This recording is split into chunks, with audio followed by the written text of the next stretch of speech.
Niagara Dog Rescue is a nonprofit registered charity dedicated to helping homeless and unwanted dogs find a new home, saving many from being put down at high-kill shelters.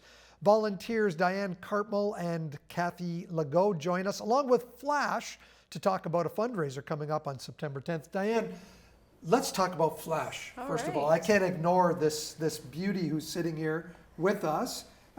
Where did Flash come from? He was saved through our partners, the Manitoba Animal Alliance. They're based out of Winnipeg, but they help out in the northern parts of Manitoba. He came up as a medical case, as you can see. He was unfortunately burned with hot grease, and we put our hand up and said we will help him. So we flew him into Pearson, and Kathy is fostering him. So yeah, he's a good boy. He's under a year old, probably 10 months. And yeah, so his name is Flash. He's beautiful, and he has such great temperament. Kathy, what have you had to do? I know you're a dog trainer, so you are experienced. Yes. You know, I'm just working on basic obedience with him, socializing him around other dogs and integrating him into the house, and dressing his wounds, unfortunately, because they were still a little bit open when he came. And he was treated with raw honey out there, and so I was going to use that, and I thought I better not, because we have a lot of flies here. So I found some other ointments that worked, and he's very sweet. He's actually part golden retriever, I believe. Mm-hmm. Yeah. So he's got little short legs, and he's disappearing out of the view because he likes your cold floor. Sometimes I like to lay there too. Well, you know, he's got a lot of hair. He likes that cool floor. Dianna, Kuwait, all over the USA, Mexico. Yes. You're all over. You're saving dogs from all over, here from Niagara. We are, yeah. We are based all over the U.S. into international areas. Manitoba is a big one for us also. And actually, we've have a campaign going for dogs in Ukraine. So we're in touch with the community of the Ukraine dogs. So we will be helping them. Unfortunately, we're going to have to do it quick because there's a new law coming in now about rabies, and Ukraine is one of the countries, so I think till September. So we're hoping to help a few of those dogs come to Canada. Almost 2,000 dogs saved in 2021 by your organization. Yes, yeah. That's amazing. We all feel it too. It's a lot of work. Yeah.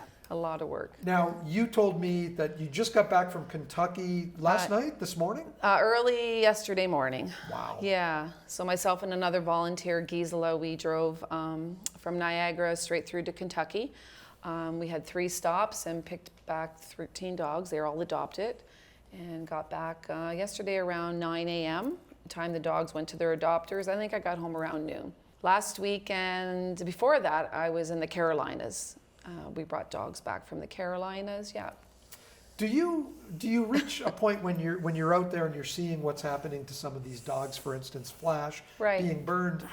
Do you lose a little bit of respect, a little bit of love for humanity sometimes? Yeah. That's why we love dogs, and all animals, not just dogs, cats, horses, you name it. We love them all. Yeah, it's disappointing. You know, even in the rescue world, you're seeing now. A lot of dogs being returned because people were anxious and happy and excited to get dogs during COVID. People just don't want to take the ownership of owning a pet. It's just more easy, and it's easy just to dispose of them, which is not right. So this is where, you know, we come in play, and we try to help the ones that are neglected. We find strays, pregnant moms, you know, in the high-kill shelters especially, because they're overflowing in the U.S. especially. Is there a vetting process for the potential homes? So all the dogs come vetted. They have to be vetted to come over the border. What I mean by that, do you vet the potential homes for each of these to make sure that they're not staying there for just 6 months and being given up on again? Yeah. Our process is pretty strict as far as adoption. It's probably one of the strongest points that we really, Kathy was just talking about it today. We have another dog that she's helping out, and we have a potential adopter, and she wants to make sure it's going to be the best home ever for this dog. Because he's a happy bunny. Yeah. Now, Kathy, you are a dog trainer, and you are also a volunteer. You foster dogs. Oh, yes. I've actually been a volunteer since the very first dog, which was how many years ago? 7 years ago. 7 years ago, yeah. So I probably have been a volunteer since then. I was approached by Rossi, the founder, to help out with a dog, and then after that it was like, oh my gosh, yes, I have to help out, and I also help out shelters and stuff as well. And do you help train some of the other potential foster families? If they are in the area and they're able to do that, absolutely, yeah. Because I'm training a dog right now that is deaf, so his owner will hopefully live in the area, and we can continue with that training, because it's unfortunately that's why he was given up. Because he's deaf. Diane, we're here to promote something coming up in September. Yeah. First of all, before we get there, funding for Niagara Dog Rescue, where does it come from? From you. Hopefully, you know, we're not-for-profit, registered charity, so we need donations. We need fundraising, especially during COVID. We weren't able to do a lot of fundraising for obviously reasons. Vetting is the huge cost in this rescue. You know, we can go from a $10,000 surgery for a dog to $500, you know. So we need the funding huge, especially for the vetting part of the rescue. So we're doing this Ride for Paws. Tell me about Ride for Paws. How does it work? It's a poker run. It's a poker run. So of course, motorcycles. You have to have a motorcycle. It's September 10th. The registration is going to be approximately around 8 a.m. Starting at Husky on York Road, where the transport trucks. We actually meet there every weekend, not every weekend, but when we bring dogs in, that is our location where we meet the adopters. So it's gonna start there. They were kind enough to say, yeah, we will host it. And then we'll have probably 5 different areas to run. The locations, I don't wanna say them yet because we're still waiting for a few of them to give us the red flag. It will be ending at the Willoughby Fire Hall up in Chippewa there in Willoughby. So that'll be the ending of it. September 10th. Starting at the Husky, the registration is $30. If you have a rider on the back, it's $20, and you can buy an extra poker hand for $10. At the end of the poker run, it's going to be at the fire hall.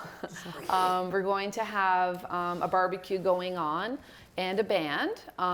So if anybody even wants to just come out to support, we're going to have raffles, we're going to have you know, prizes people can buy tickets for. They can come out even to that part of it. They don't have to have a motorcycle, just to come and support the rescue and, you know, have some food if they want. So that's what we're looking for. Is there a website or an email address for pre-registration? Yep, so you can go right to niagaradogrescue.com. On there, there's different drop downs, and the Ride for Paws is on there. So you can register right online. Diane, Kathy, thank you. Flash, thanks so much for joining us today. Thank you. Good luck with the ride. Thanks.